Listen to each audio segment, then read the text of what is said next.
श्री राघवेंद्र स्वामी एक बड़े प्रशंसक थे श्री पंचमुख मुख्य प्रणा देवरू के, और उन्होंने अपने जीवन का अच्छा हिस्सा बच्चों को संस्कृत और वैदिक ग्रंथों की शिक्षा देने में लगाया।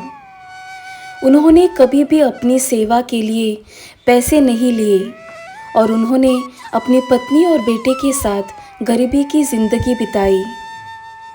एक दिन एक अमीर जमींदार जिसका नाम वेंकटण्णा था मंत्रालयम आए और श्री राघवेंद्र स्वामी से मिले।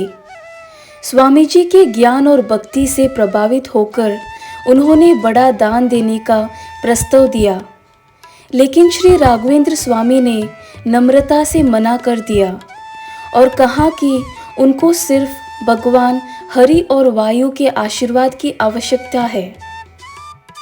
वेंकटण्णा ने कहा कि वो संत और उनके शिष्यों की सेवा करना चाहता है।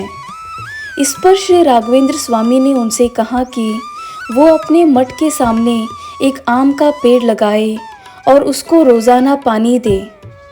वेंकटण्णा राजी हो गए और एक पौधे को लगा दिया।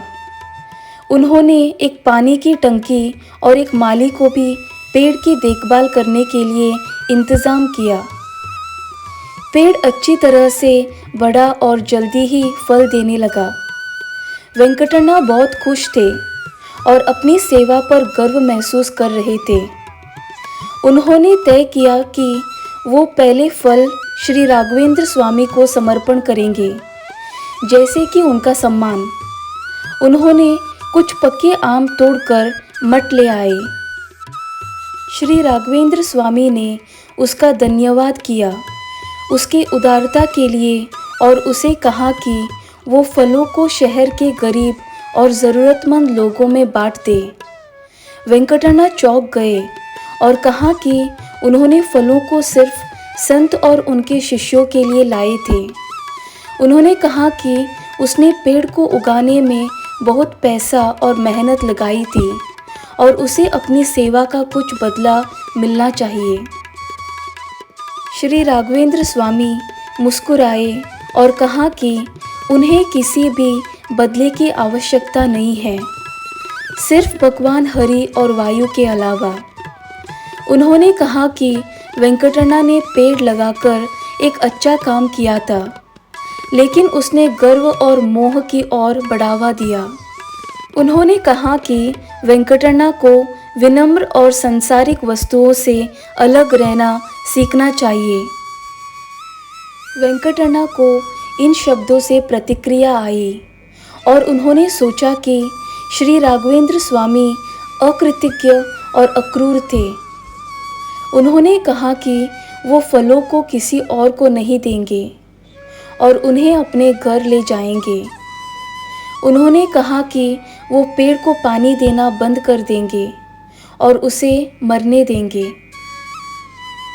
श्री राघवेंद्र स्वामी ने शांत रूप से कहा कि वेंकटण्णा को अपने फलों के साथ जो कुछ भी करना है वो कर सकते हैं, लेकिन पेड़ को नुकसान नहीं पहुंचाना चाहिए, क्योंकि ये भगवान द्वारा बनाए गए जीव हैं। उन्होंने कहा कि अगर वेंकटण्णा पानी देना बंद कर दे तो भी पेड़ नहीं मरेगा, क्योंकि वो भगवान हरि और वायु की सुरक्षा में है।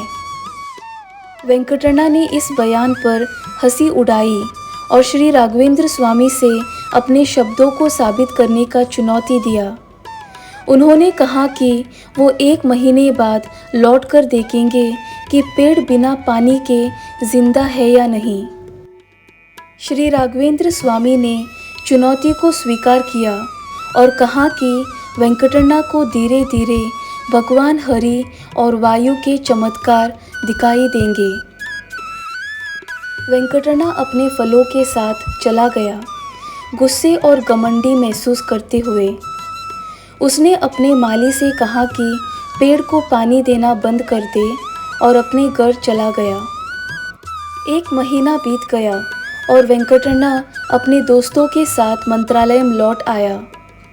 उसने उनको दिखाना चाहा कि श्री राघवेंद्र स्वामी के भविष्यवाणी में नाकामी हुई और उसका पेट सूख गया है।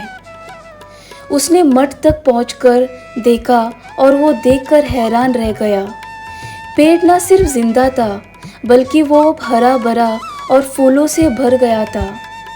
वो पहले से भी सुंदर लग रहा था। वेंकटण्णा अपनी आंखों पर विश्वास नहीं कर सकते थे। उसने अपने माली से पूछा कि ये कैसे हो सकता है। माली ने बताया कि उसने वेंकटण्णा के आदेशों का पालन किया और पेड़ को बिल्कुल पानी नहीं दिया था। उसने कहा कि हर सुबह पेड़ के पास एक अजीब घटना होती थी। उसने कहा कि आसमान से एक तेज़ रोशनी आती थी और कुछ समय तक पेड़ पर चमकती थी।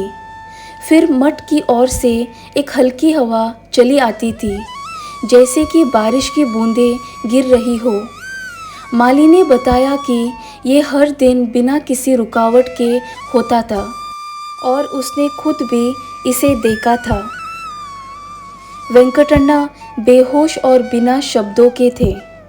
उसे समझ आया कि उसने श्री राघवेंद्र स्वामी की प्रतिशोध में संदेह किया और उनका अपमान किया था।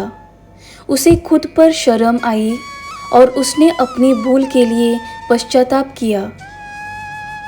उसने मठ की ओर दौड़कर श्री राघवेंद्र स्वामी के चरणों में गिरकर माफ़ी मांगी और कहा कि उसने भगवान हरि और वायु के चमत्कार को देखा है। उसने कहा कि उसने अपनी सीख ली है और वो कभी भी घमंडी या किसी चीज़ से प्रेम ना करेगा। श्री राघवेंद्र स्वामी ने उसे उठाया और गले लगाया। उन्होंने कहा कि उन्हें खुशी है कि वेंकटण्णा अपनी भूल को समझा और अपना मन बदल लिया। उन्होंने कहा कि वेंकटण्णा मन से अच्छे इंसान हैं, लेकिन उनका अहंकार और लोभ उन्हें गुमराह कर दिया था।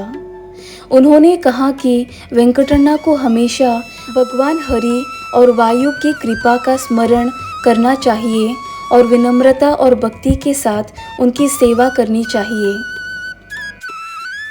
इस कहानी से हमें ये सीख मिलती है कि हमेशा विनम्र रहना चाहिए और दुनियावी चीज़ों से अलग रहना चाहिए।